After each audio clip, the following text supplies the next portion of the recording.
Қазақ даналарының сөздерінен тектілігі бойына дарыған қазақ қызының қоғамда алар орны ерекше.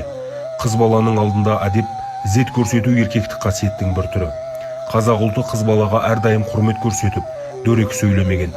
Ер-тұрманы күмістен қапталып, үйірдегі беткеұстар жорғаларға мінгізген. Киімінің таңдаулысын ұсынып, әшекей бұйымдардың қымбатын қыздарына тағатын болған.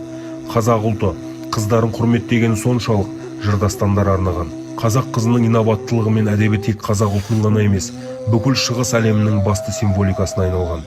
Бала кезден мейірім мен махаббатқа қанық болып өскен қыз, бойжеткенінде елін сүйгіш, айналасындағы ортаны сыйлайтын, шаңырағын ардақтайтын, балаларын жақсы көретін қамқор ана, қайраты бойына дарыған, нәзіктікке толы қасиеттерге ие болатыны сөзсіз. Әрбір батыр ұлды батыр ана дүниеге алып келеді.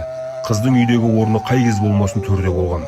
Қазақтар өздерінің бойжеткен қызға деген құрметін айқын көрсететін ырым қалыптастырған.